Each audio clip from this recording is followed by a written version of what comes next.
Has life gotten off track? Are you looking for some inspiration to be a better dad? People say all the time, I'd die for my kids. Okay. But would you live for them? Actually live? Get yourself healthy? Make better choices? Eliminate distractions? Would you lead them more intentionally? Would you get sober? Take better care of yourself, physically and mentally. You'd only have to die once. Your kids don't need you to die for them. They need you to live.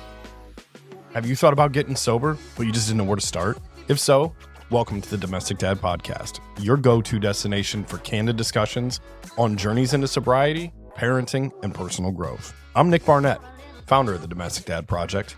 I've been a dad since I was 18 years old. I'm also a trauma survivor, an alcoholic, divorced, happily remarried, hardworking, humbled by life, domestic dad.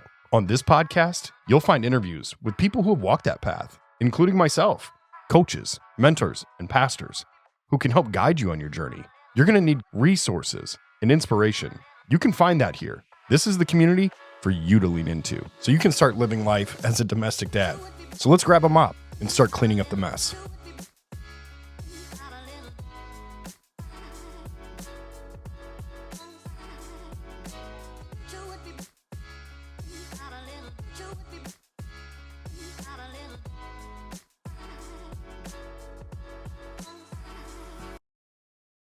Okay. Dr. Matt Kettman. Hey, welcome to the Domestic Dad Project. Thank you for having me. I'm excited. Yeah, man. I'm excited too. Let's just start this off the way that I always do. So tell me what childhood was like for you. Well, I mean, I had a great childhood. I really did. I had, two parents that were in the home at work, both worked. I have absolutely nothing to complain about in my childhood. I had a wonderful childhood. I learned how to work hard. Grew up in Gilbertville, Don Bosco, and that system, and I'm proud of that. And my parents are just good people. A lot of what I do and how I got here has to do with their influence. So a very, very great family. They're still out in rural Gilbertville. We get together, me and my brothers and sisters and our children, every Sunday, basically. So great family support. Decided, let's see, I was fairly academic, not so great at athletics. I didn't really hit puberty till I was probably 17, 18. Right? So I wasn't the awesome Don Bosco wrestler or football player that you've probably heard about, those guys, right? So I chose an academic career, and I was going to be an engineer.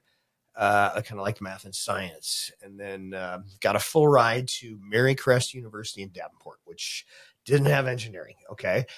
And, my mom was an x-ray tech. My dad worked at Pepsi. And so, and I have periodically worked at Pepsi. My dad would help me out during medical school anyways. So I went to Marycrest, and they had biology and they had chemistry. And I was like, well, this is kind of scientific, And then I was a biology and chemistry double major. And then I had a math minor, and I was like, well, there's not much to do with this degree in Waterloo, Iowa. And I really wanted to get back to Waterloo. So I applied to medical school, and I said, if I get into Iowa, I'll be a doctor. So then I got into medical school. So then I went to Iowa, and then I got done with that. And I'm like, I don't really know what kind of doctor I want to be. They were all nice, all the specialties. So Waterloo happened to have a residency in family practice. And so that year, 5 of my University of Iowa classmates came up here to that residency program. So it was just easy and natural to do that. And I had a great doctor growing up, Dr. Opheim, and I just thought, man, if I could be like that guy, that'd be cool, right? We really like that guy. So he helped us, and I was like, yeah, that's what a doctor is to me. And so I'll go be a family doctor. And that's kind of how I ended up where I'm at. I don't have any traumatic stories of childhood. I had a great upbringing, which I understand not everybody does. And so I'm very, very grateful for that. I am happy and proud to say I grew up in rural America, middle class. Yeah. So, yeah. What'd your parents do? Okay. So my dad worked at Pepsi as a route salesman, truck driver his entire career. Very hardworking man, great person, tough. And that's what I like in a man. He's hardworking, and that's kind of what probably the best quality that he passed on to me was teaching me the value of hard work. Whether I wanted to play video games or I wanted to whatever, work at a job that might've been easy. He was like, no, you're going to go bale hay or detassel or whatever. It's like, you got to learn the value of hard work. And so, and just to tell you what a great dad I had when I was in medical school and we didn't have a ton of money, you're just too busy to work. Really, you can't have a job and there's no reliable schedule. But I would work at Pepsi here in Waterloo, and I would come up at like 9:00 at night on a Friday, whenever my schedule would allow. And I would wash the entire fleet, wash all the trucks. And my dad would come in after working a full day, stay up all night washing the trucks with me, not take any of the money. So just a great dad. My mom is very loving. My mom was an x-ray tech for Allen Hospital for many years, and then in a facility called the ADIs, CAT scans, MRIs. Yep. Yeah. So she taught me, directly or indirectly about medicine. And that's where I sparked my interest really in, like, how can I help people? How can we fix people? What is this cool thing that we do as these mysterious doctors, and this was exciting to me because my mom did some of it, Yeah. But my mom's just great. She still works for me now. She really? Oh yeah. She comes in on Tuesdays and Wednesdays, and actually the office just loves it because she's such a bright person and brings in this cheer. And so sometimes in medicine, you just slog through it because there's so much paperwork and so much negativity that's been added to it. It's like all the extra stuff. You just sometimes forget about the person right in front of you. And it can be a negative environment because there's so many regulations and all this stuff that's made it not near as fun as it used to be. The Marcus Welby doctor story that we all wanted to be that guy, it was a lie. It's now it's the, how can I shuffle papers and try and tell the patient that, hey, maybe you need this, maybe you want this, but your insurance isn't going to allow me to do this. And so we'll try and come up with something, it gets kind of negative. So to have my mom come in with this big bright personality, bright smile is a refreshment. One of the highlights of my career, actually. So awesome. I love that. Yeah. I love that. So one of the things that I heard when you were just unpacking that is that you went to Don Bosco. I did. Yeah. Yeah. So is Catholic? Oh yeah. Yeah. Yeah. Me too. Born and raised. Catholic. Are you really? Yep. Okay. A lifelong Catholic. I still go to mass every weekend. I've branched out a little bit from there. My wife is not Catholic, and she attends Hope City. And so yeah, I when she decided she didn't want to be Catholic anymore, wasn't being fed, or I encouraged her to go there because I'd been hearing so many things from my patients about it. And so it's not uncommon to find me at 2 or 3 services a weekend. I'll always be at a Catholic mass, But, okay. So you stick to the roots, but then you branch out. I do. I try to get the best of both worlds, right? Yeah. But you just can't deny somebody like Pastor Q, no, or somebody like Tim Butker at NAS. And so if there's John Fuller at PLC, yeah, exactly, yeah. So why would you? It's kind of like. It's like if you're training for whatever and you've got this coach over here that can take your game to the next level. Yeah. You're not cheating. Dude, that's exactly what it is. You're not cheating. I mean, it's all Jesus, right? It's all Jesus. So I don't feel like I'm cheating anybody. Now have the multiple people that I've listened to, the tapes, the books, the Bible, has any of that changed my perspective, my view, my faith? Absolutely. I've definitely went from a transition of more of a very strict legalist, very, very much like if I don't perform, I'm not getting into heaven, kind of, this fear-based relationship with God where it's like, he's gonna smite me down. I just did that. I better run to confession, Yeah, and the only way that I can talk to him is through confession, right, with the middleman. Right. So have I expanded that? Well, yeah. And actually, if you dive into the church's teaching, it's not that simple. So I think part of it was maybe my misunderstanding to more of a, man, you're actually free. You are free, right? It's free. Yeah. Literally, like if you can't earn your own salvation, if you can't do it because the effort, the price is too much. And I think all churches now teach that, you cannot earn this, right? This is not something you work towards. Well, if it's infinite power to get that to happen, and we can't do that as humans, how can we maintain it? How can we be responsible for this infinite thing that's like, hey, now I just did this thing that you could never do. Now, if you screw it up, you're done. Doesn't make sense, right? Yeah. It literally is. God did it. How can we screw it up, right? So I'm kind of changing to more of a, hey, I don't have to worry about this. I can trust God at the end of the day to, if I You have to. Yeah, and to do what he says, to say, don't worry about this. I got you. You are mine. No one can snatch you away. You're enough. You're enough. And don't spend your day worrying about, are you going to get into heaven or are you going to go to hell? Just believe, right? And it's that simple. Yeah. And so I've become very much more relaxed about it. And guess what? I think my fear was if I was relaxed, that I wouldn't strive. I wouldn't try to improve. But the truth is, I think that once you become free, you start to grow. You kind of go palms up. Yeah. And so it's not the whatever fear. you got for me, man, I'm here. Yeah, exactly. And it's put me in, coach. I'm ready to play. Yeah, but it's not you doing it. And I think that's the quandary, what's the word I'm looking for?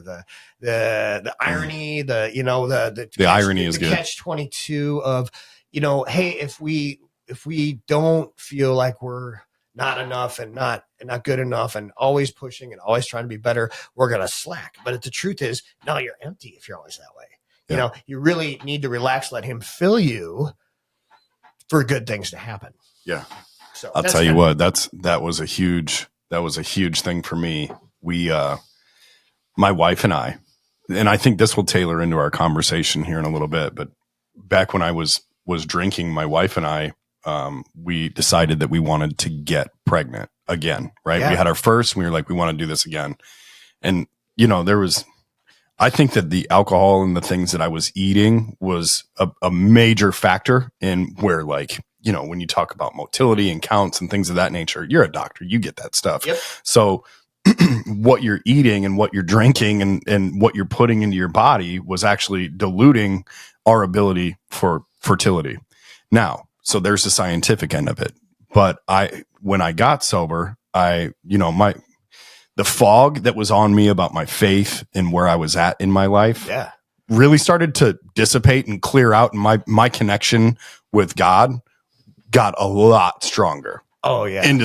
As I got sober, and as I did that, I started eating better. I started exercising more. I started being just more consistent in my rhythms. We battled secondary infertility for like 4 years, right? I decided that I was going to get baptized. Nice. As a 41-year-old man. Mm-hmm. Again, I got baptized when I was 7 in the Catholic faith, but we go to PLC, and I decided that I was going to get baptized then. This was a month before we went on our last vacation to Orange Beach, Alabama. And right before we left, my wife was like, I'm just going to take a test to find out where I'm at in this thing. And the test came back positive. That week I got back, I got baptized. And then, dude, check this out. So we go in we've had miscarriages and things like that. So we go into the doctor for the 3-month appointment. We hadn't told anybody. It was just me and her. Right. So we were very skeptical on whether or not we were going to tell anybody ahead of time, which we didn't. And the lady who's doing the ultrasound for us, she's like, okay, so here's your due date. Hands us a piece of paper. What is it? It's my birthday.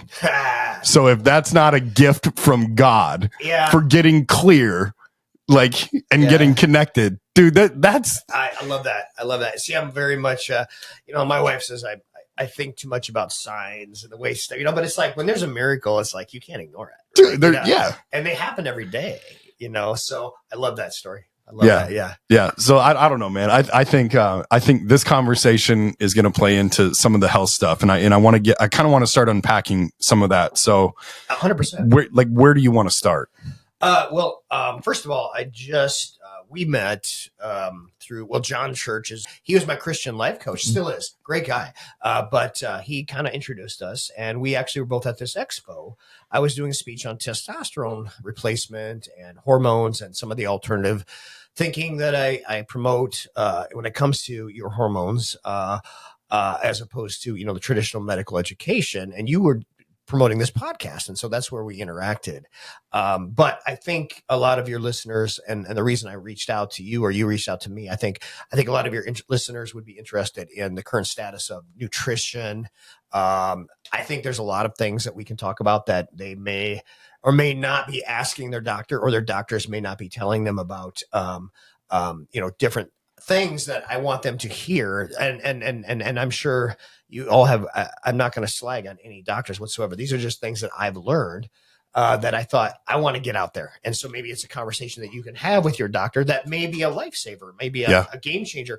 And then if your people, the people that you serve, the fathers that you serve, which I think is awesome. I love this podcast. I think if there's some messages about their health that I feel like I can guess that they would want to hear about how to improve their health or how they feel, or easy ways, biohacking, peptides, whatever you want to talk about. So I just want to be like here's an hour and a half or two, whatever it is, of a medical encyclopedia kind of guy that you can throw ideas off, and not just, here's what the medical literature says, but here's what I've seen. And I'm not going to take away from what it says, but I've had better luck with this kind of, conversations. I just want everybody out there to know that, look, okay, unless you're dying of cancer or heart, whatever issues, if you don't feel amazing, okay, then we're doing something wrong. Yeah. Okay. That's the message I want to get to people. Like, if you're out there struggling and you're saying, I just don't feel good, and I've tried this and I've tried that. Well, what could be the real issue? Because my mission in life is, like, if you're not feeling amazing energy, then we need to figure out why. That's not normal. You should never be told, like, go to the doctor and say, well, I'm really tired, I just feel, well, it's because you're old. All right. Yeah. So there is no age at which you just all of a sudden it's okay to feel like crap. Okay. Now, if you've got, terrible health, COPD, heart disease, and all this other stuff, you might not feel well, but that doesn't mean you can't feel better. Yeah. But for the most of us walking around, like, literally, I talk to guys all the time who are like tired and sore and don't sleep well and gaining fat, even though they work out, they're hitting the gym. They think they're eating right? I used to think I was too, right? But they feel terrible. They're walking around feeling terrible, and they're wondering, how am I supposed to do what Nick Barnett is talking about, living that life, and feel better than I did when I was drinking or when I was, So I want to help that message to get out. Yeah. So I'll show. Okay. Yeah. That's a dude. So here's the thing. He's calling. You're a doctor, and I'm like, hey, dude. No, I prefer that. Okay. All right, cool. So here's the thing. I just started working at, my buddies Jay and Jesse are like, those are my brothers, man. They were like, they've been trying to get me in the gym for a little while. And they were like, just come. And I was like, dude, you guys are in there at 4:00 in the morning. There's no way that I can consistently get there at 4:00 in the morning. However, I made the sacrifice and I went on day one, and those guys are, I don't know, two of my favorite human beings on this planet. Jay Barber is my barber, and just a cool dude. Yeah. And knows, he knows his health. It really does. Yeah, he does. He can tell you about what he's done with his diet and whatnot and his workouts, and he's looking good, man. Yeah, he's killing it. Yeah. So I start going in there, and I tell him, I'm like, I think it would, and I'm not used to getting up at 4:00 in the morning and going and working out for 2.5 hours. Okay. Yeah. That's not a normal thing for Nick to do. Okay. So when I saw you there at the gym, that was not your normal. No. Okay. No. Okay. Now it is. I mean, it's become more consistent, and it's what I wake up and I'm excited to get up and get out there every single day. I love that. But in that, within the first few weeks, I'm going in there and I'm like, dude, I took 3 naps. This is hard. Like, I can't, I don't know how this is going to be sustainable.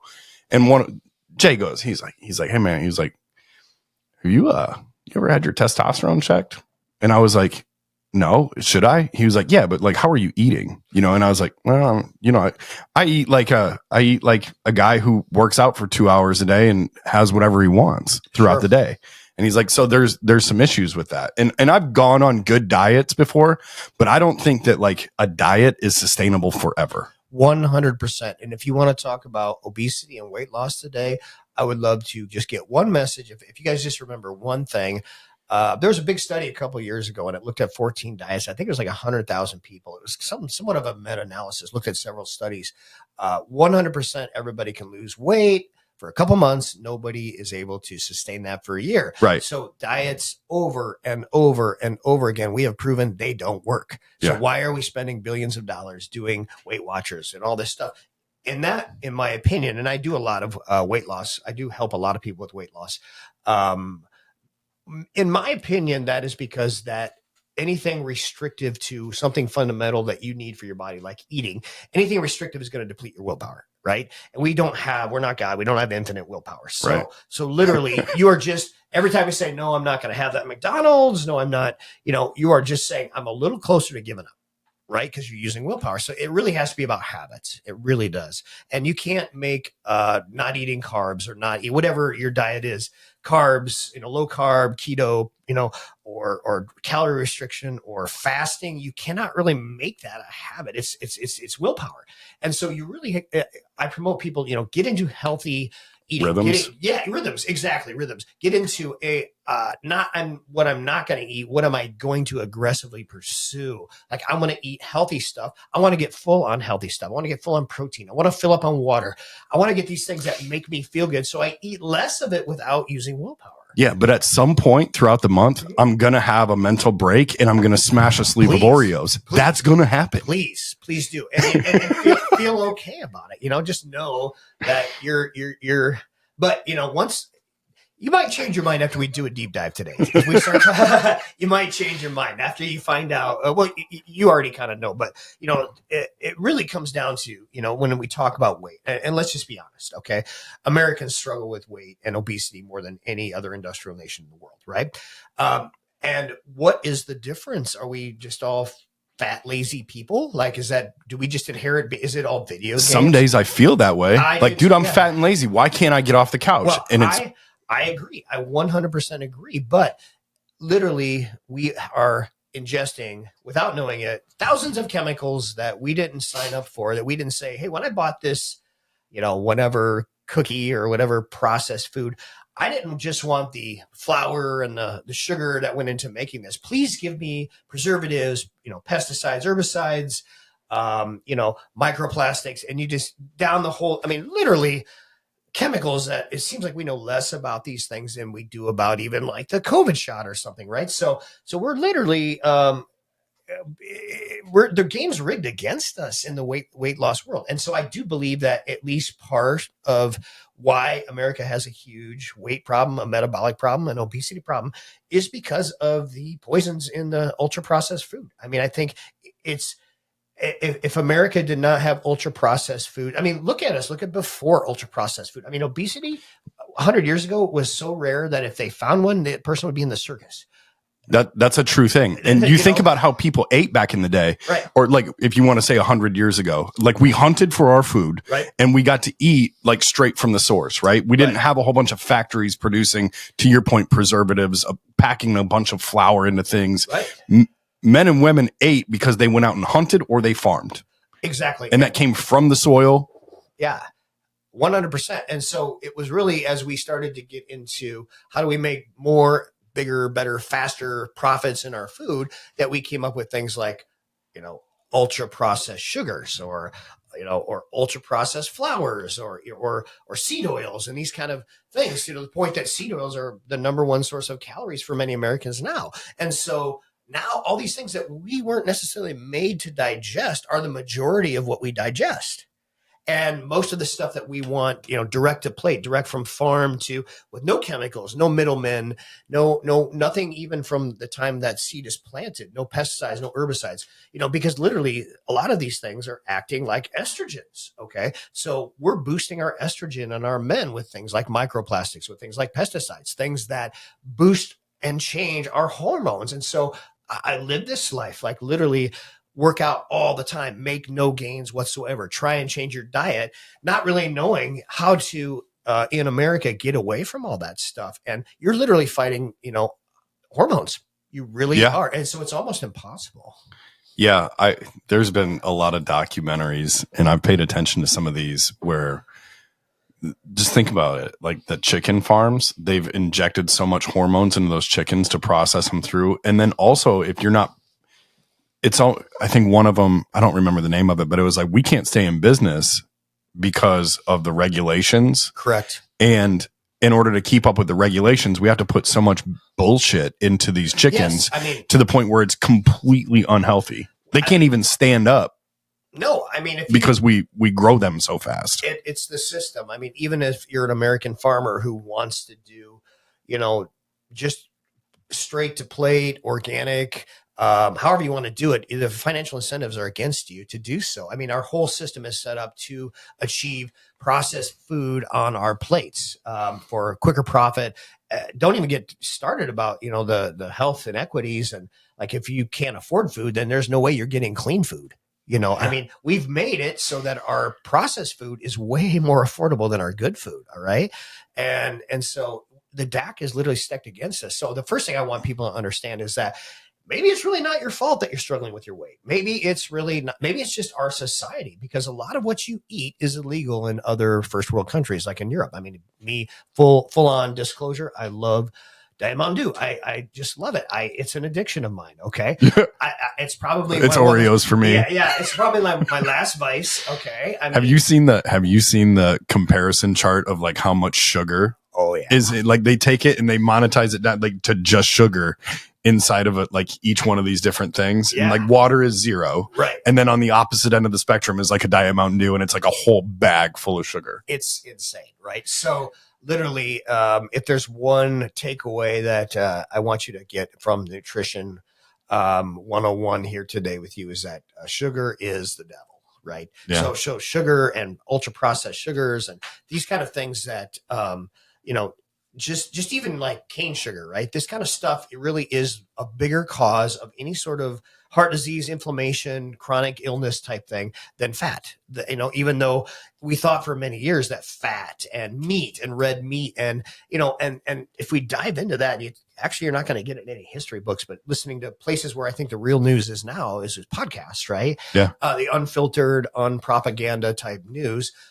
It's like, no, the who's, the FDA, the scientists, the food industry that sponsors this, literally poised sugar in a good light and beef and meat and fat in a bad light as the cause of a lot of our vascular problems, when it was exactly the opposite. So there's a lot of corruption, and that's kind of why we believe things we believe now about the food pyramid, about, what's important. And it's almost to the point when you dive in, you're like, I think we almost need a restart of how we think about food. And, eggs, boy, they said they were bad for years. Turns out they're great, right? Yeah, we can't go on something that was put together 60 years ago For marketing what a healthy diet consists of, after we've evolved like scientifically and from a data input standpoint, where like the macro data on all of this stuff is so much. 100%. You could totally retool that and be like, okay, here's the actual truth. Right. Versus what we can get today for the actual truth versus what they had access to 70 years ago when they came up with the food pyramid, right, is totally different. Absolutely. So I think that would be a great thing to retool that. Well, and maybe even for your patients, and say, here's what I recommend for a balanced diet. Right. No. And I think we're starting to catch on because of guys like you, talking about promoting healthier lifestyles, because you really can't have this conversation without addressing the elephant in the room. Is like, okay, do this, eat more veggies, et cetera, et cetera. Well, it doesn't really matter if everything you eat has some chemicals on it, right? Even the veggies, So, I mean, it does, but it's been so long that we haven't talked about what's actually in those labels. When you look and you buy some vegetables, and it's not just vegetables in the product label, right? So what's going on here, right? So what is sodium benzoate or one of these other crazy chemicals? Why is this in my food? What does it do to me? Do we know? So that conversation, it's about time we had it. And I think I heard, Robert Kennedy Jr. really takes an interest in this. Yeah. Where he's talking about soils and nature and all of that. Yeah, I like that guy. So I really like that guy, regardless of politics, because he does not care what the food industry says about him. He didn't even care whether he was right or wrong, totally different subject. But when he had that COVID book, to me, he comes out this anti-Anthony Fauci book, and you can think whatever you want about COVID shots or COVID. Is it real? Was the shot good? Was it bad? I'm all over the board. I hear opinions on that all day, right? But just to say a politician who takes a very controversial stance right in the middle of his career to write this book, which everybody, including his family, disowns him for it. That says a lot about a person's integrity. So I respect that guy. I really do. So I think when he speaks of, the food industry and how we're being poisoned and our children and their health, because let's face it, our children are as unhealthy as they've ever been, right? I mean, we have more diabetes and depression and fatty liver in our teens. Like, it's crazy. Like, it went from like 1% to pre-diabetes. Like, I don't even remember. I'm just going to make up a number, 20%. And so he's actually willing to stand up against these big, firms, these point out these awkward relationships between, for instance, Coca-Cola donating a lot of money to the American Diabetes Association, and just what's going on here? And just stand up to this altar that we have our children on, that we're sacrificing to this food god, this machine, at the risk of his own career. So regardless of politics, I respect that guy. Yeah, I do. So let's dip into that a little bit, Sure. because you, how do I want to? So typically when I do podcasts, I talk with people who have traversed, addiction and gotten into sobriety and come out the other end. And I think that a balanced diet kind of plays into sobriety, where food addiction, right, leaning into all of the bad things that you can eat and put in your body, have caused, to your point, mental health issues. 100%. I think that we don't address this enough as to what we eat can also be an addiction. How far do you want to go down that psychological rabbit hole? Because even take me a third of the way and we'll find out how deep we want to go. Okay. Well, first of all, we'll just talk about some basic facts that it's hard to get around. Okay. Whatever's happening in society, if you want to call it the video games or if you want to call it the processed foods, okay, I'm just going to make up some numbers here, but literally, so I've heard like 20% of our adolescents have fatty liver now. Okay. That was less than 1% many years ago. Okay. Depending on how you define diabetes and pre-diabetes, more than half of our adult Americans are pre-diabetic. That's insane. Okay. Mental health is like no other. Like, we didn't have these kind of issues, or at least that we know of, okay, back 30, 40, 50 years ago. And we all know that, right? There was no school shootings and just like mental health and abnormalities and people having problems with mental health is the norm now. Like, you're meeting people all the time who it's almost like, you're not on Prozac, I'm on Prozac, and so our mental health crisis, we all know that's a thing, right? What's changed, right? Well, a lot of things, but there's a lot of people who think, hey, stop the trade. Infertility, 1% per year, we're declining. Infertility. Okay. If there's anything that's a sign of a robust, healthy society, it's their fertility rates, right? Totally being compromised. Our testosterone has gone down 1% per year in our men. Our men don't feel like men. Okay. They're literally not. They're being emasculated. Okay. They're slowly being turned into non-males because they have literally, I think since 2000 to 2016, I think the average American testosterone went down like 100 points. Okay? Wow. Yeah. So literally, if you're not seeing the results in the gym, there's reasons, right? And somebody like Robert F. Kennedy Jr. is just coming along and saying, well, I wonder if there's a coincidence between all these things and how we're suffering as humanity here in the United States compared to other countries. And what's the difference? Well, there's some differences, definitely, but we have the most expensive healthcare system in the world, but we don't have the best outcomes, not even close, right? Yeah. And so somebody is saying, well, wait, what about all these thousands of chemicals that we don't seem to know that much about that we're taking in every day in this food that we don't even have a control over?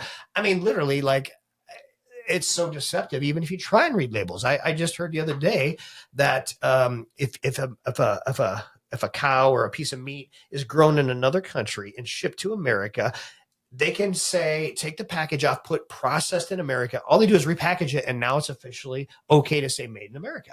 So we don't even know what happens to all this stuff before it makes our, table. And so I think it's just now we're just starting to realize that maybe we are being poisoned. Well, okay. So I've made a conscious effort lately to try to start eating better, right? To get rid of the Oreos, to just try. Yeah. There's a Hy-Vee right down the street. Hy-Vee is our grocery store, yes. Right? That's where we go. I walked in there and I'm like, okay, put together a healthy meal for tonight and for the rest of the week, right? Dude, that's challenging. Very. Have you done that? Like, do you do that? Like, when you go shopping, do you like, is it challenging? Because there's so many times I want to grab something jarred, grab something grab something out of the freezer section that's preservatives packed, right? I mean, how far It's down hard. this rabbit hole do you want to go? Well, first of all, full disclosure, by training, doctors are probably the worst people to get dietary advice from. If they know anything about real nutrition, they probably learned it on their own. Okay. So I didn't have a nutrition class, very little taught there. Number one. Number two, most of my training was funded by Big Pharma indirectly.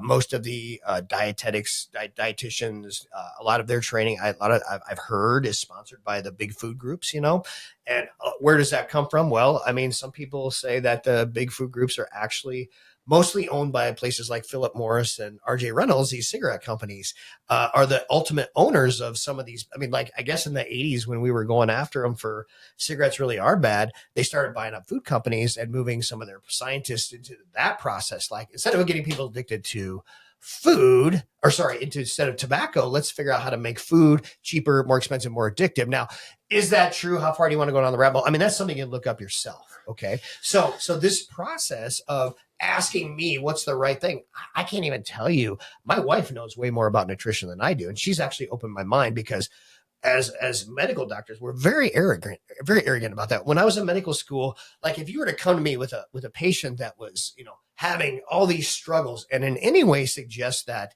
we consider their diet as something other than a trivial aspect of, this stuff that they're taking in every day, all day, it was almost like insulting. It's like, we don't go to 10 years of school to, so you can tell somebody to take Oreos off their plate, right? I mean, that's basic 101. Like, that wasn't even worth talking about. Like, we need to talk about these complex processes and these medicines and how, and it's like we overlook the simple, like the basics, the fundamentals. So number one, if I give you any food advice, it's not from my medical training, right? This is anecdotal on my own, listening to people like my wife, who's literally kept my table as clean of preservatives and chemicals as you can in America, and does a wonderful job like that. So first of all, where are you getting your information?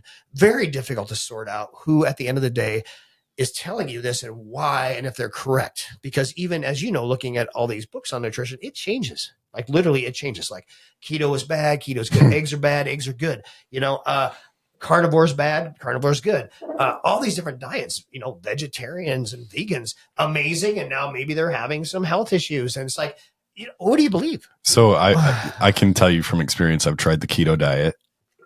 Yeah. Tell me about it. So, I didn't read enough about it before I started. I was just like, I'm just going to go shopping and I'm going to buy a bunch of meat and cheese and sour cream. Yep. Sounds great, right? Yeah. It was like, oh, fantastic. I'll have like a bacon wrap with, all the time. Oh yeah. It was great for a little while. And then like 2 weeks in, I was like, shit, I have a lot of plumbing issues right now. Like I had there was like, and so I started reading and it was like, you need to like supplement your potassium and your magnesium. Mm-hmm. Okay. Did that. And honestly, I bet I lost 25 pounds within a month after I like kind of got through that like part of it. And it was awesome. I felt good. You were metabolizing ketones and fats instead of, sugar. Yeah. Mm-hmm. My concern or what happened was at some point, your innate craving for carbs and sugars will get you and you'll fall out. Yes. And then when you fall out, it's very hard to get back in. Yeah. And then all of the progress that I had made kind of went by the wayside. And I was like, well, gosh, I don't want to go through the hard parts again. So I found it unsustainable. Agree. Have I tried it? Oh yeah. Have I ever just said, I'm not going to read anything about the keto diet. I'm just going to buy a bunch of bacon. Oh yeah. Okay. Oh yeah. And that drives my wife crazy. I'll come home with a big grocery bill and then I'll get 3 days into it. And I'm like, here you go, honey. Here's all this meat I didn't use. Yeah, this is stupid. So, but I've had some really good luck recently. I've been messing around with the carnivore diet because I keep hearing I've had a number of patients who are coming in, just talking about the mental health benefits of carnivore. Okay.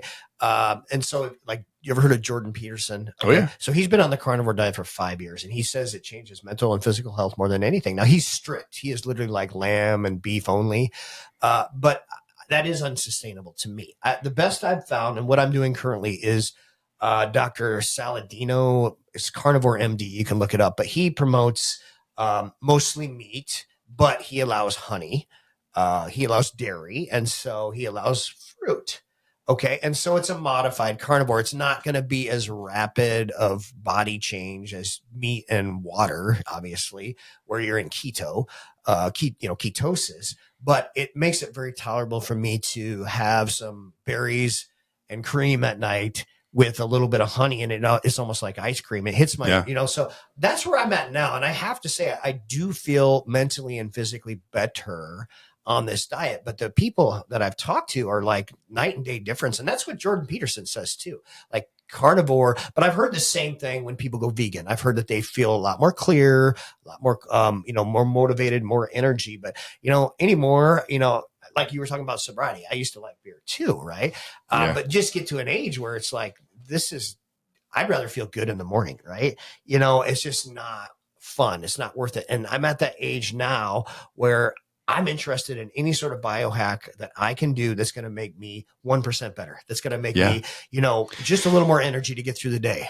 I think what you said right there is just, it hit me. 1% better. You think about the way that a football team runs plays, right? Yeah. If we just tried to hit the Hail Mary pass, right, every single time, we would lose every game that we played, right? Absolutely. You don't have the assets in your body to throw a Hail Mary pass every single day. Right. Do something to get 1% better at a time, right? I love that. Figure out how to run the ball and get 10 yards every single time. That's the move, right? How can I do that consistently? And then every one of those little 1% or those 10 yards at a time are going to stack up and get me closer to the end zone. I love this. So we can go even take this to a religious standpoint, the doctrine or the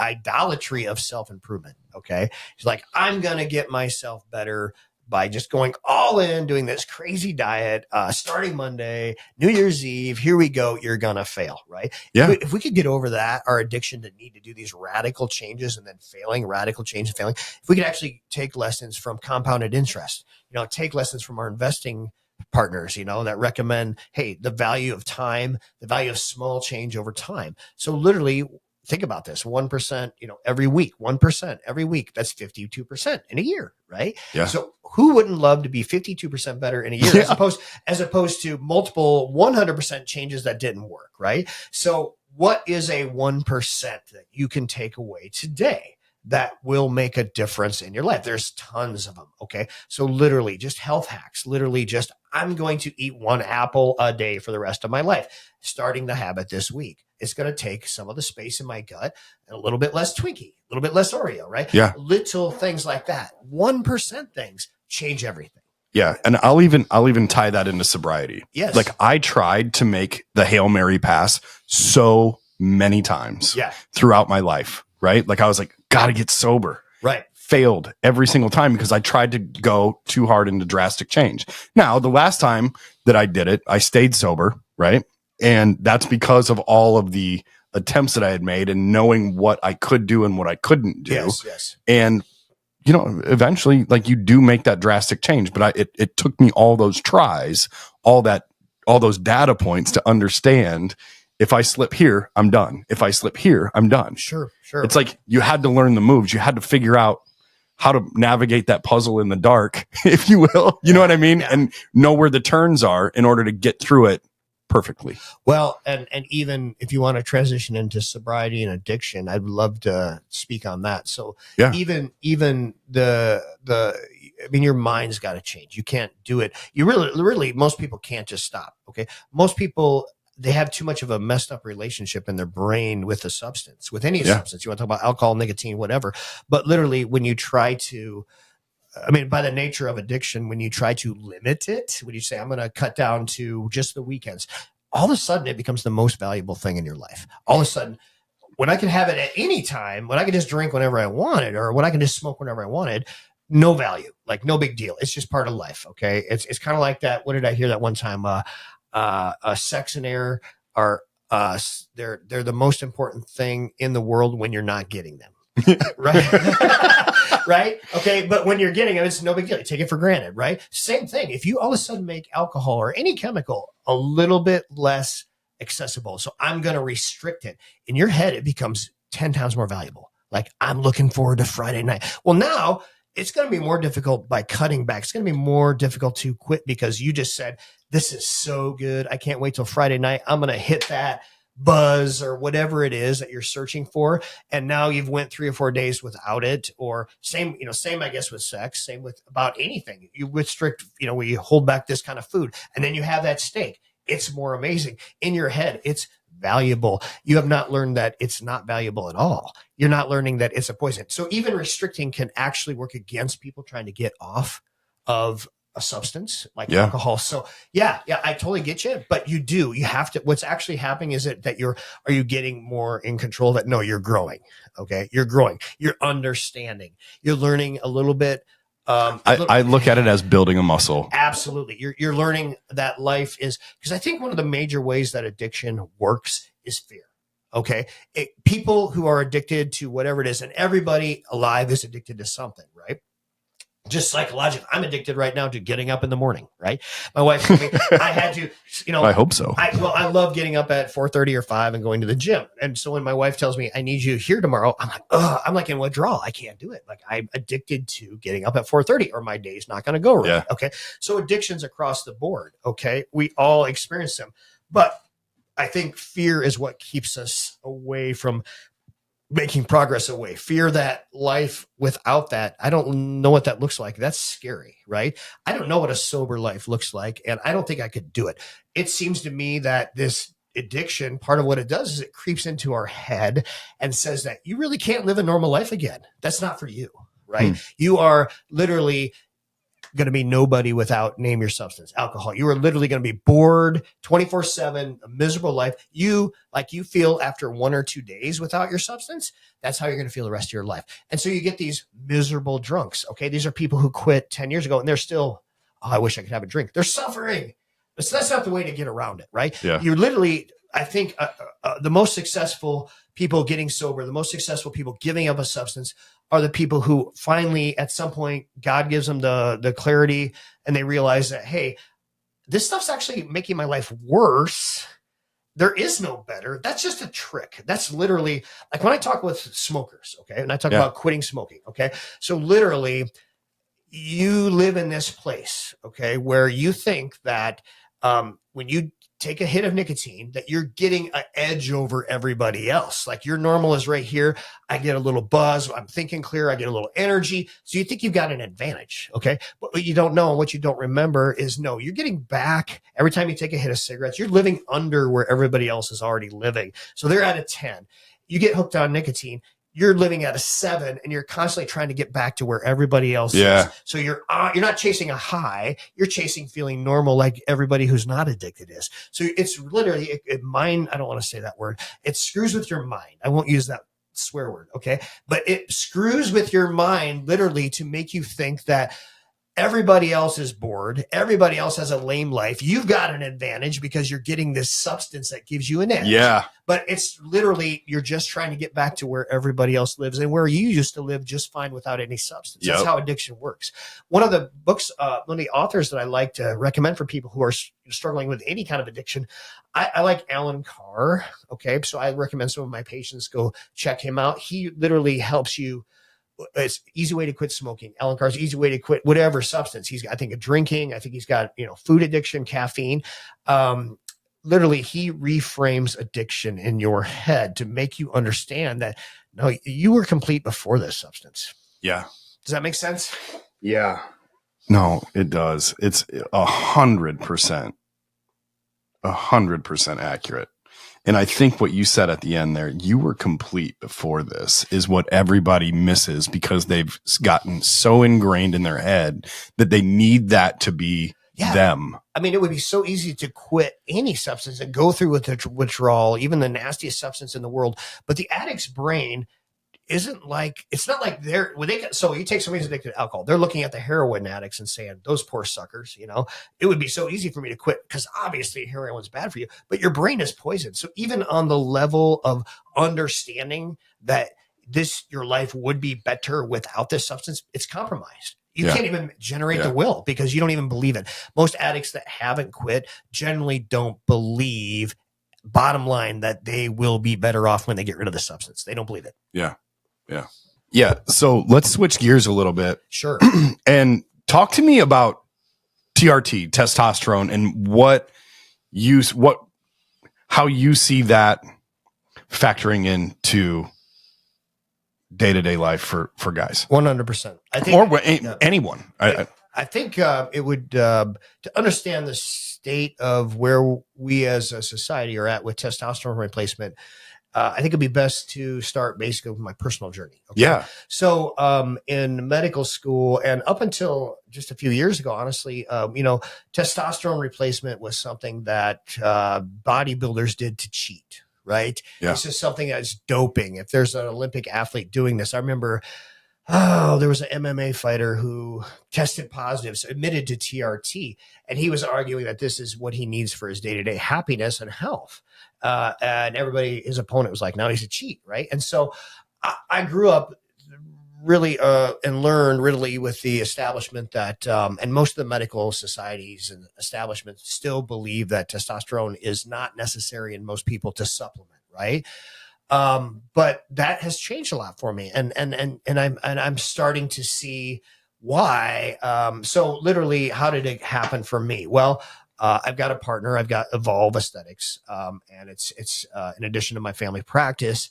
And I have a partner, nurse practitioner, Crystal, who helped me start that, right? And we joined forces. We each had small regenerative medicine aesthetics businesses, but she said she wanted to start doing bioidentical hormones. And what did this mean? Well, it means putting pellets in people with hormones like testosterone to boost their hormones. And I'm like, what? That's fascinating. This is crazy. I'm like, but you go ahead if that's what your passion is. You want to learn it. To me, that was not cool. Okay. And I was telling guys that were coming to me like, hey, I'm suffering with all these low testosterone symptoms. And I'm telling them, well, sorry, your testosterone is normal. Can't help you. Right. This is supposed to be bad. This is supposed to be bad for your heart, maybe cancer. We don't really know. Bad things. Right. And so that was my mantra. And I turned down a number of guys that I have on therapy now over the years that will point out that, hey, I asked you years ago for this, right? Fine. Okay. Yeah. Fine. Yeah. So literally, like some of these people who are in my family practice who knew that I had a stake ownership in this Evolve, right, were getting pelleted, and they were coming back to me and telling me like they didn't want to take all these antidepressants anymore. They didn't want to be all these, I've always had a fascination with like, you should not be tired and unmotivated. That's not life, right? And what does that take? And so people come to me achy, tired, moody, not sleeping well, grumpy, marriage maybe on the brink, and I'm like, here's some antidepressants, here's some sleeping pills, here's a stimulant if that doesn't work, here's a downer if you're too wound up from that, and these cocktails. And we'd make big improvements in some people not so much, but they're medicated on pharmaceuticals, right? Well, these people were all of a sudden getting way better. I couldn't ignore it. I'm like, okay, well, maybe there is something to this. Maybe it's not just placebo.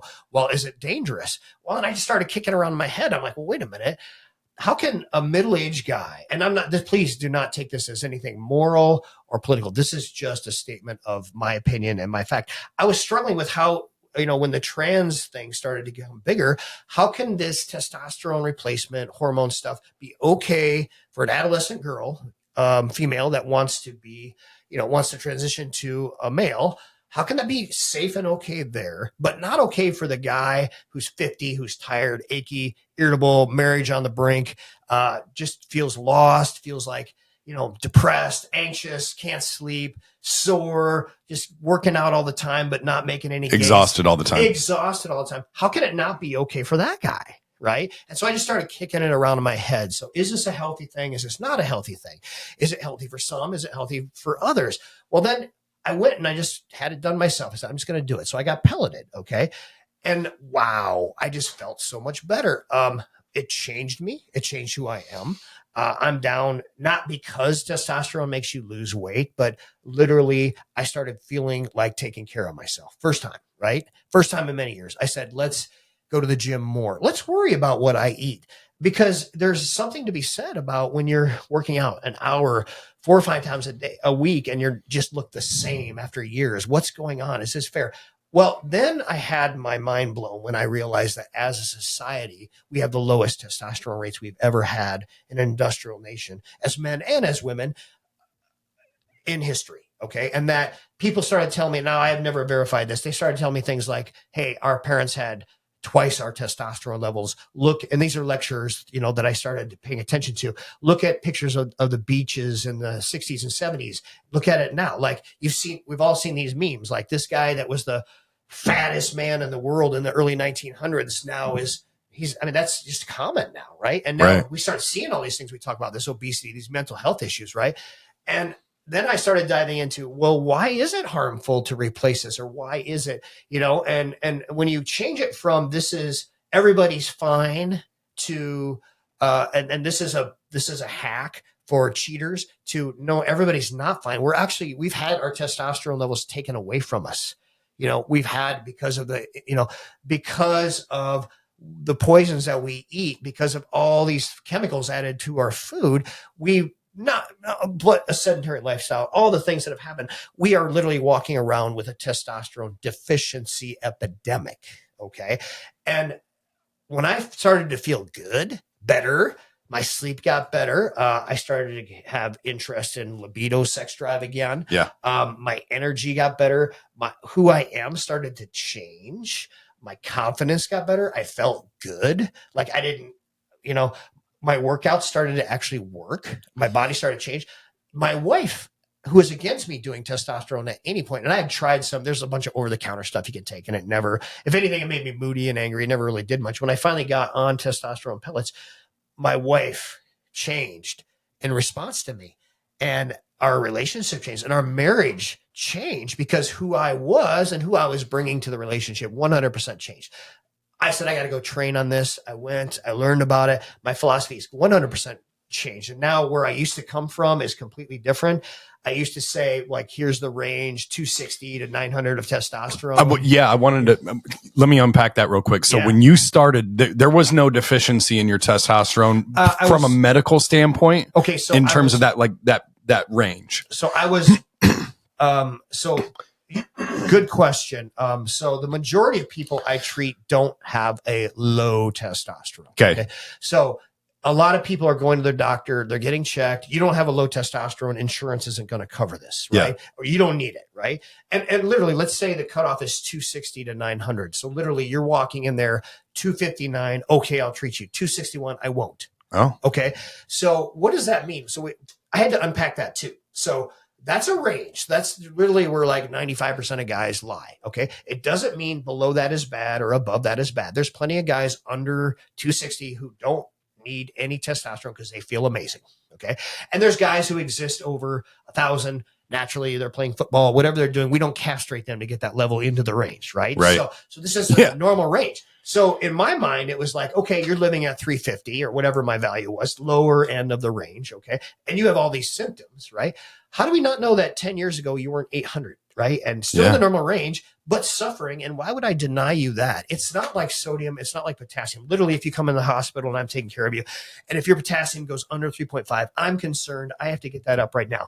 We're going to have heart problems. That's not like this. We don't do that with testosterone, right? Yeah. It's just where do most guys live? And it's 100% variable across the board. So somebody, in my opinion, somebody could be 261 and suffering terribly because they're used to living at 800 or 900, and so to tell people that this range, you need to be a low testosterone. I changed from treating a number to treating the patient. So I said, well, how about this? If we're starting to find out that testosterone is actually healthy, if we know that lower testosterone is associated with more heart disease and cancers than higher testosterone. Yeah. We're starting to see that maybe TRT, like we're paying for having lower testosterone in our society, not only physically, but mentally. If testosterone is a good thing, and it's looking like a lot of the studies are supporting that TRT is a healthy thing, a really good thing. In fact, a lot of our longevity experts is like first line. Okay. Yeah. I'm glad you bring that up because that's where my head goes immediately. Right. So like similar to fad diets and sustainability.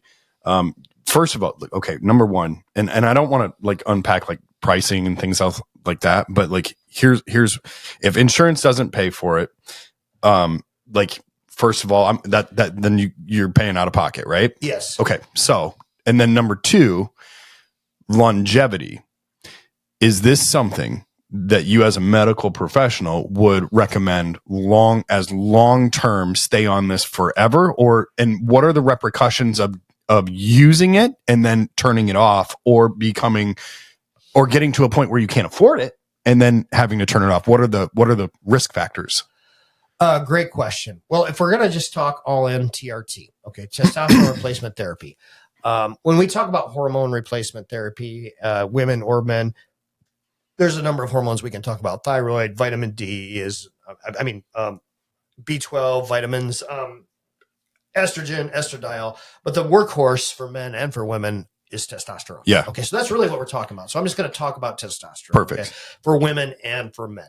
So number one, everything that I believed that was harmful about testosterone that I learned when you go back in the literature, it didn't bear. Okay. It actually the opposite appeared to be true. I used to think it was a risk for heart disease.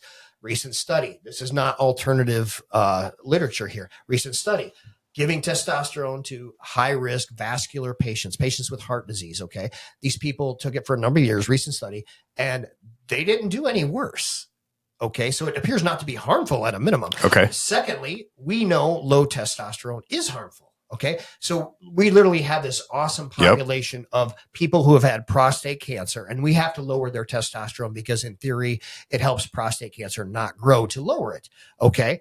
Okay. Well, that sounds like a good idea. Well, you got a prostate. Prostates can grow in response to testosterone. So maybe the cancer will stop growing if we make you a eunuch. Basically, if we take you, well, it's called ADT. So it's basically we're inhibiting all of your androgens. Okay. And so by taking those people, we can look and see what happens when your testosterone goes low. So those people have a lot more diabetes, a lot more heart disease. Their cholesterol gets worse. They get tired. Talk to anybody that's had prostate cancer that had to take a hormone suppression. It's miserable. Yeah. They're tired. They're gaining weight. They're like most of us feel, right? Yeah. But not to that degree. So we know that low testosterone is associated with more heart disease. Okay. In fact, we used to think it caused prostate cancer. Now there's studies that say that higher testosterone people have less prostate cancer, and lower testosterone is actually a risk for prostate cancer. So even the prostate cancer, which was maybe a concern, I'm even seeing Mayo continue testosterone on people once they get diagnosed with prostate cancer. But what are some of these health benefits? Well, we know it regrows bone at up to 10% per year. That's amazing. That's amazing. Wow. Okay. Especially as we head into our elderly years, falls, fractures, osteoporosis, huge cost to healthcare. That's the number one cause of death in the elderly is like you slipped and fell. Yeah. We know testosterone will lower your LDL cholesterol. Okay. Now, individually, it can also lower your good cholesterol a little bit, but it appears with these studies that we're starting to change our tune. It's look like it's vascularly healthy. Is there any risk? Some people believe that the synthetic testosterone that you buy at the pharmacy, the testosterone with a molecule added, testosterone cypionate, that these things can cause more blood clots. That may be somewhat true. I've never seen it. I'm pretty sure it doesn't happen with all natural testosterone pellets, but I still use a ton of test sip on people. Okay.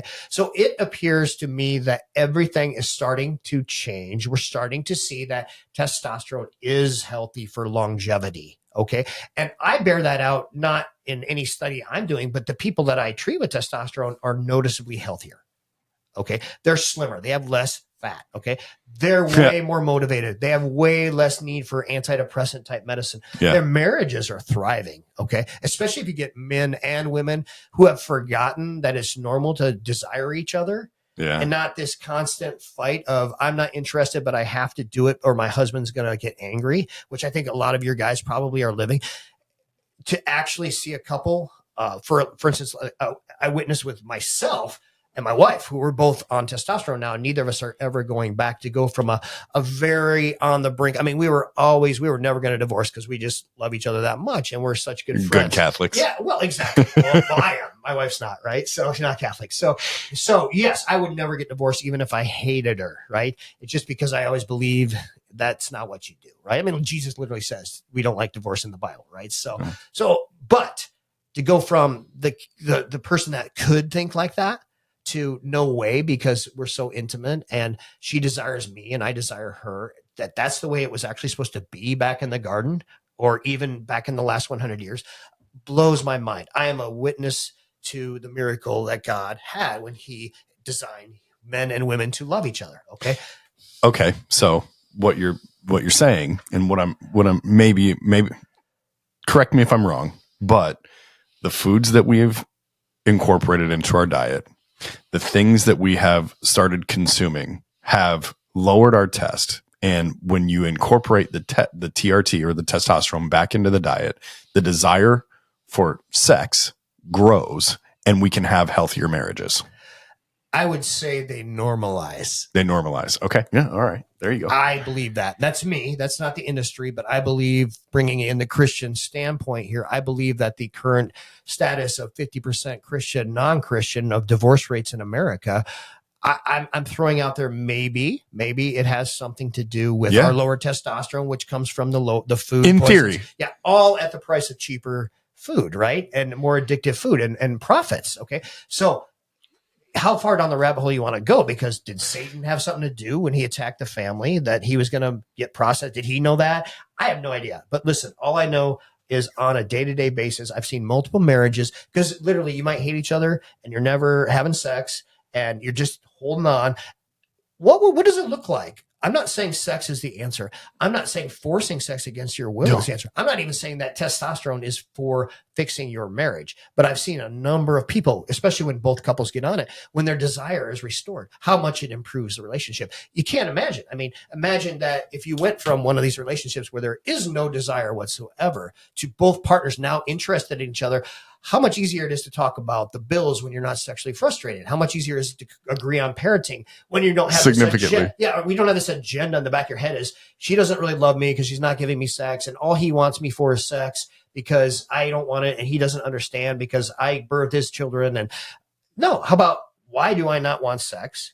What happened there? When did that become a thing? When did society, like women, get together and just say, I can't believe my husband wants sex? And that became a thing. It's on the TVs, it's on the shows, it's on the radios. I hear it talking about, when did it become okay for a husband to not want sex, right? When did it become okay for, hey, instead of why are you wanting this all the time and this isn't normal and blah, blah, blah.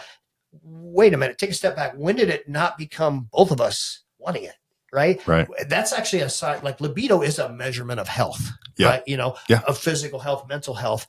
And one of the symptoms of depression, low libido, one of the symptoms of any physical aspect, any disease, diabetes, whatever, you might experience some decrease in libido. It's a marker of health. Yeah. So did I answer your question? Yes, you did. Okay. All right. Yeah, I think you did. Okay.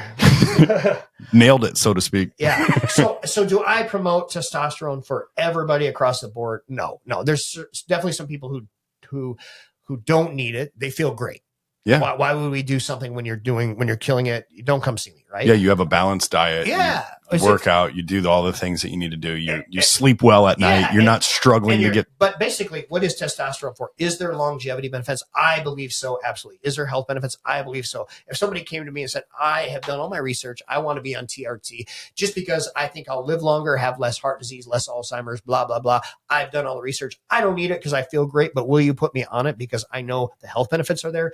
Even if the majority of the medical people don't agree that TRT is a good thing, I would say, okay, yeah, I would. I'd talk about it with them. I'd make sure they don't have any, contraindications. Like I'm still not, even though we know that it doesn't cause prostate cancer, I'm not comfortable giving it when there has been prostate cancer. I'll work with somebody I have people who have been on treatment. It's not the Hail Mary pass that you're looking for, but it is a health hack that gets you 1% closer to a better life that you can live. I would say that's a severe underestimate. Yeah. So like it's probably the biggest game changer I've had to offer my patients in 10 years. It's really, I cannot believe how, like, I know I get flack for being the testosterone doctor. Okay. I did not ask to be this guy. I just started going down this rabbit hole and people just started showing up. Hey, to get pelleted at Evolve or to become my family practice patient and just do with the testosterone cypionate. Right. But I'm happy now to take that mantle on because I used to be scared of it because I don't want to be the guy that's going against endocrinology and the guy that's going against urology. And I know I have colleagues in the medical system who think I'm a quack for this, but I'll take the appreciation that I get from my patients over it any day. I can't stop now because people love it so much. They feel so much better. I heard just too many stories of people saying it changed my life.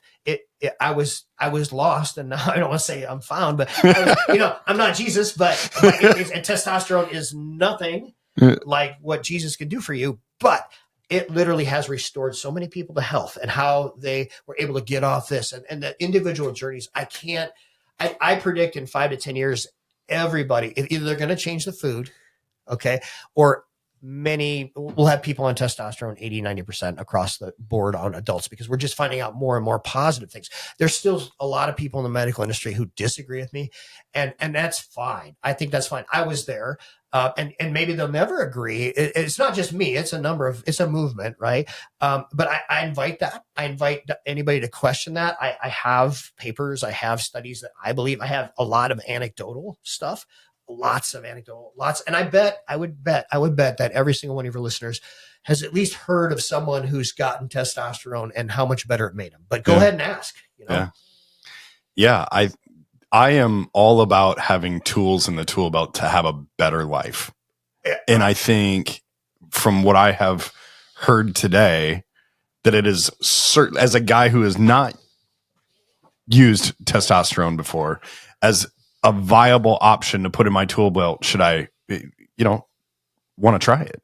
I mean, I think it's getting to the point where, okay. I didn't know this was readily available. Okay. Yeah, I think that's the thing. And everybody's like, what? You can take testosterone? Oh, that's a steroid. Oh, that's a cheat. Oh, that's chemically bad for you. All this other stuff. Those are all the stigmas on the product that you have. Well, let me clarify some myths about testosterone. Okay. So first of all, it's not only the drug that makes you horny, right? So I think a lot of women are scared of their husbands getting it because they're going to turn into these, hormone fueled. Yeah. I'm going to have to really put out. Well, I understand that, and it does the libido increase, sure, but if that's your fear and you're not wanting your husband or yourself to do that, rest assured that most people, even just one partner getting testosteronized, it seems like it is improved. They're going to show, maybe they will be a little bit more, randy, but they're going to start showing up as someone that you're going to be attracted to. So don't be afraid of that, right? Okay. Number one. Number two, it's not just for men. So most of my, I have some of my best responses are to women getting testosterone because it's, yeah. So women, first of all, they do make testosterone. It's the most abundant sex hormone in the woman. Okay. A lot of it gets broken down and changed to estrogen. That's aromatase. So literally this testosterone, we used to give a lot of postmenopausal women after they have a hysterectomy or go through menopause, we put them on estrogen. Well, then there was a big study that said that's dangerous. Okay. Maybe breast cancer, well, that study was flawed, but take it or leave it. Testosterone does not increase your risk of breast cancer. In fact, it lowers it, I believe. Okay. But women will all of a sudden, they don't become masculinized. They become like they used to be when they were 20 or 30. So they have libido again. They start to have vaginal secretions again. So that dryness goes away. Their desires there. Their energy is better. Their mood is better. Their brain fog is less. They start losing fat and gaining muscle in a good way, not in an Arnold Schwarzenegger way, right? Even their anatomy, the female anatomy starts to become more receptive to pleasure. So because of the atrophy that happens, the loss of tissue and sensation. So some women just don't feel good with sex because their tissues are dry and shriveled, basically, to make a long story short. Testosterone starts to make them groomed for being receptive to pleasure, which might not have even been a possibility just because of how we've been affected by our hormones or just from going through menopause. So they start to get primed to feel like it. And every woman I talk to that's had this done, who might have been afraid of their libido returning or what that would mean to their marriage, doesn't want to go back. I mean, I've had a few that maybe didn't like how they felt and aren't doing it, but the majority of people are coming back because they feel so much better. So it is for women. It is for men. It's not just for men that want to be big in the gym. Myth number 3, this is not road rage anabolic steroids. Okay. This is another big myth. Now, this people think they're going to be angry. I will say you are more assertive as a man. Okay. And you are a little bit more aggressive. You're definitely a little bit less likely to take shit. And you're definitely a little bit less likely to tolerate some BS. But honestly, I think that's how men are supposed to be. You know, I used to be a wallflower. I used to be a pleaser. I used to be, I'll just say whatever you need me to say to like me, right? I don't really care about that anymore. And I have to say some of it has to do with testosterone or just who I've become since I've started it, right? I'm a little bit more ready to confront. I'm not looking for a fight, but I'm not afraid to say what I believe, okay? And so it's bringing out, and my wife would say that's who she always really wanted, you know? She didn't want this guy who was just going to show up and say, hey, what are we doing tonight? Hey, what are you making? Hey, sorry about that. I'm just going to go over here and be, you know, emasculated in the corner. She wanted the guy to show up to help make decisions. Yeah. I just didn't feel good enough to. Yeah. So it is not road rage. If anything, testosterone is a very calming effect. So most of my guys, now big changes in testosterones tend to cause some road rage, moodiness. How do you regulate that? Well, you don't let it rise and drop real fast, right? Yeah. So it's about how you take it. Most people, like if they get on a system a couple days in, they might have a little bit of a swing if they're used to low, but actually it's low testosterone that causes more anger and mood issues than consistently high. But big changes, like when I first started pellets, I felt kind of moody. Okay. But then within a week I was fine. And I've been way more calm ever since. It's been over a year. So a lot of myths. Myths that it's harmful. It's not for everybody. I will have to go through your contraindications, you know, and you got to weigh it out. It's not just like a vitamin that everybody can take. So there's definitely some concerns, but for the most part, a lot of people, men, women, adults can benefit from testosterone. Yes. Yeah. Does that make sense? Yeah, it does. Now, you want to talk about affordability? I think I should mention it. Okay. Yeah, it is accessible to everybody. It really is. Okay. So I understand that insurance, they weren't really fond of it for a long time, and they would require 2 low levels, and then they might with a prior authorization. You know, with GoodRx, with the coupon program, or just I work with Greenwood a lot to give cash prices. So people are paying for their testosterone monthly with the needles to inject once a week or twice a week. We're talking $50 a month, maybe. So totally affordable. Okay. Yeah. Now that is the synthetic. Okay. That's testosterone with a molecule added, whether it's testosterone cypionate or whatever. The all natural, where I take pure testosterone made from a plant, okay, and put it as a 4-month or a 3-month supply under the skin, usually of your buttock.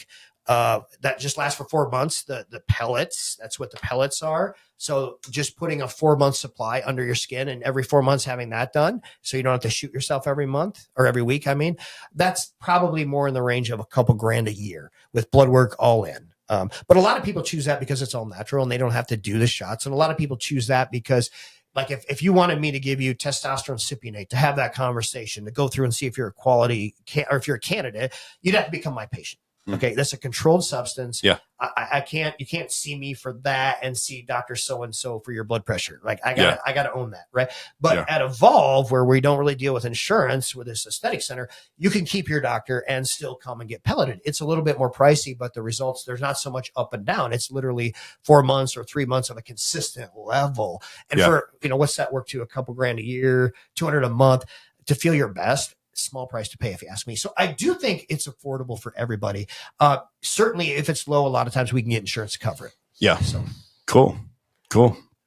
Yeah. So I talk a lot. I'm sorry. No, you're good, man. I feel like we've had like a really great conversation, and not only a conversation, but also a viable solution for things that, the listeners could benefit from. I think so. I mean, it might not be for everybody. It might not be the answer to you, specifically you out there who are listening. There's probably a lot of other issues, but it's a good start.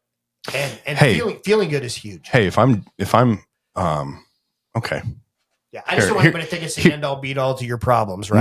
No, but let me ask you this. When I was in the final stages of figuring out that I had to get sober or I was going to die. Yeah. And I decided to make that change in my life. Like, let's rewind back to, May 20th of, a couple days into not having drinks. And I'm like just I'm low. You know what I mean? Yeah. Like I'm going through it.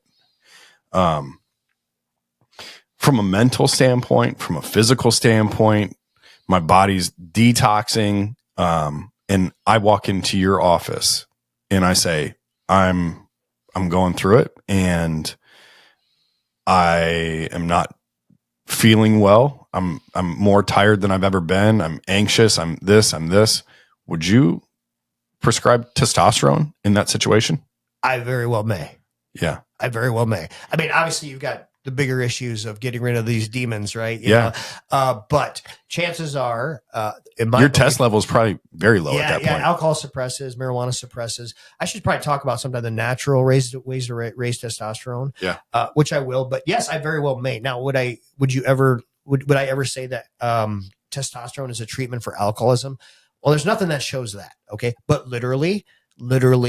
I can tell you, I've had a number of patients, anecdotally, no studies, who decided to quit drinking after getting testosterone. They started to feel really good. So that has happened. I do not promote it as a way to get off. But yes, just because you're in the throes of feeling crappy because of some disease process, whether it be diabetes or alcoholism, that I can't give you testosterone. That's like somebody who needs it more, right? What are you going through? You're suffering way more than anybody around you probably is, because not only do you have all this physical stuff going on, you've got this addiction, you've got the mental chaos that goes with that. So what would I normally do for that person? Well, first, obviously you can't just stop drinking. If you're super heavy, you got to detox a little bit, and you got to do that safely. But it's probably ravaged your hormones. It's probably ravaged your testosterone. So you probably do need testosterone more than a lot of people. Now, I'm not saying it's a treatment for alcoholism, right? But part of you getting better, if you ask me, is restoring you. And if that means your hormones at that time and you still keep drinking, am I going to say you can't have testosterone? No. I'm going to get you feeling better and then show you a little buy-in about how taking care of yourself and working on the stuff that actually does help you is going to make you make better choices about. So there's no contraindication, but it is kind of a loaded question, because someone who comes to me at that point is really literally in the pit of despair. They really are. I mean, we know that that's a launching pad for suicide, right? They're at rock bottom. And it's testosterone. I mean, what would I say? Most of them need Jesus, right? Yeah. Most of them need Jesus. 100%. Yeah, he's the one that's going to make the miracles happen, right? I'm just one of his tools, right? But no, I would not deny that. And I might encourage that to help them in recovery, because I believe personally that they're going to have a way better chance of grasping that lifestyle change if I can get a little buy-in about making them feel better. Yeah. So does that make sense? Yeah, it does. I know you're probably getting towards the edge of how much time I can talk, because I can talk all day. Right? Yeah. Okay. Yeah. No, we're doing good, man. Okay. Honestly, like I guess we have identified so many things as problematic in like just our culture, the way that we eat, the way that we, exercise, whether there's a lack of it. And I guess just from a medical standpoint, what are your solutions? Well, obviously testosterone can play into that, but it's your what else? Give me, we've identified the problem. Give me a magic wand and fix it. Well, first of all, knowledge is power, right? And so your people need to know what's out there. Okay. And doctors nowadays are just so busy. They can't take the time to tell everybody exactly everything they need. I heard one estimate for family practice that if you're hitting 50% of what your patients need from you, you're doing a good job. Okay. So there's just so many things, right? But I want people to be aware of their resources, right? I want people to be aware that testosterone is an option. I want people to be aware of what they're putting in their mouth, maybe making the rest of their situation worse. But those are two hacks I have. The gym is huge. Okay. The gym is huge. So literally there was a big study, I think it was Australia 2 years ago, and they compared, huge study. Okay. They compared exercise, antidepressants, and counseling for anxiety and depression. Exercise won big and bad, like 50% better than meds, 50% better. So really you've got some tools in your hand. And if you're not working out, I highly recommend that. For guys, I recommend weights. I love weights. Okay.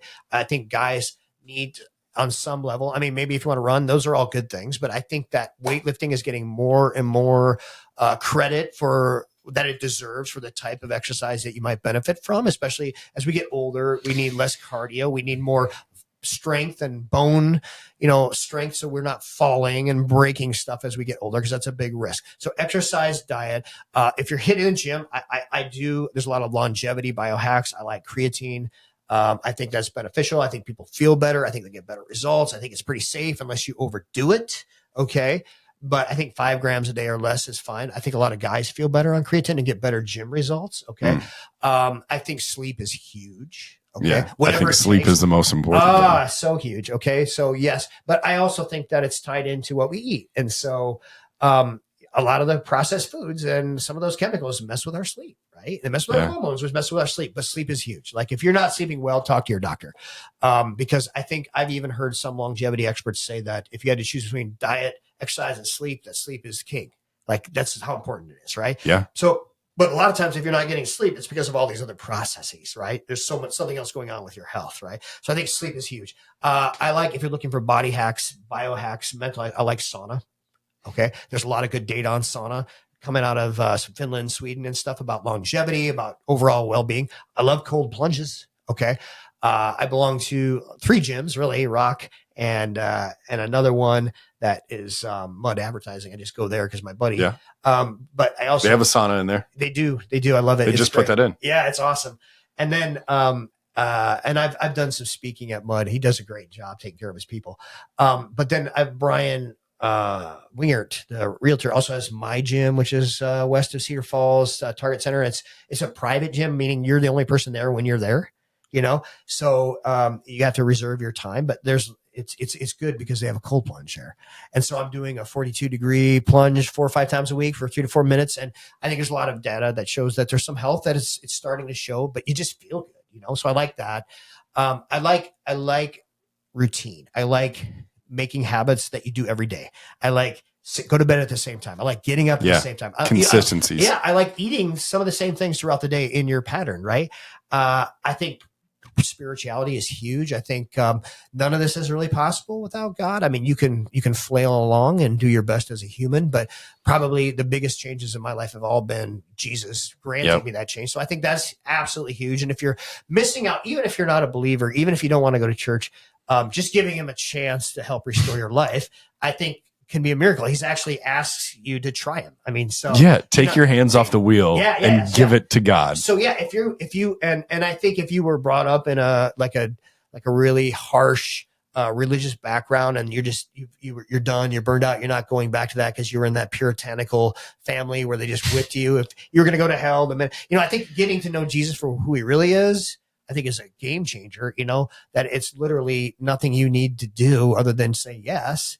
And all of a sudden you're flooded with these blessings and things start to change. It isn't overnight, but I think that's huge for anybody. And there's tons of studies on spirituality and medicine and spirituality and outcomes. And so 100% probably the biggest hack right there, Yeah. Yeah. Find your faith. Yeah. As far as testosterone, for those who understand its value, but don't necessarily want to take testosterone replacement, there's a number of natural ways to boost your testosterone, men and women. So heat, sun, there's even a study of people that were sunning their testicles. Okay. So boost your testosterone. Meat. I have one patient who went to a keto carnivore lifestyle and took his testosterone from 300 to 600. Okay. So sun, steak, squats. I always call them sun, steak, and squats, baby. Squats, yep. So squats. So heavy muscle exercise improves your testosterone, right? So sun, steak, squats, sauna improves your testosterone. Yeah. Sex improves the more sex you're having, the more testosterone. Yeah. So I always think the S's, those are some easy things you can do to boost your own natural testosterone. There's a ton of things you can do. There's supplements you can take to boost your testosterone.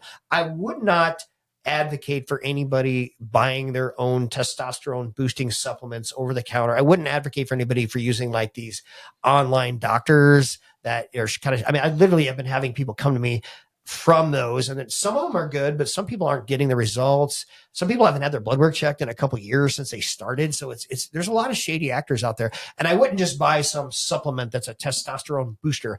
I've experimented with those before I actually got on testosterone pellets and replacement, and they led to a lot of mood swings and just acne, undesirable effects. It's more than testosterone. There, some of these are like SARMs, and some of these are hitting different androgens. It's much less predictable. So, Right on. I hope that's helpful. No, it is. Okay. I think that's great. I think this has been a great conversation. I think I think that people are going to get something out of this. I hope like so. A viable solution. If you're feeling like shit, if you want to get a little bit better, use the things that you just talked about. Yeah.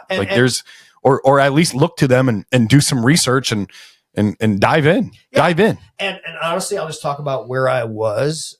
If you would have come to me and asked, can we look at testosterone 3 or 4 years ago, I would have been scared of it, right? I don't know how to do it. I'm going to say no. I learned it was bad.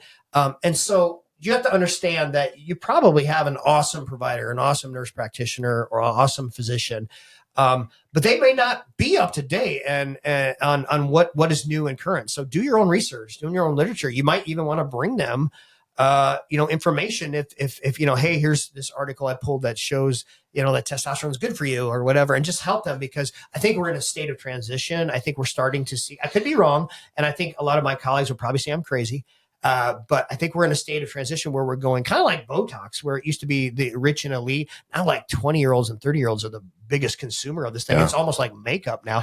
I think for our health, it's going to become almost like vitamins. Like, oh, you're not on testosterone? Well, why not?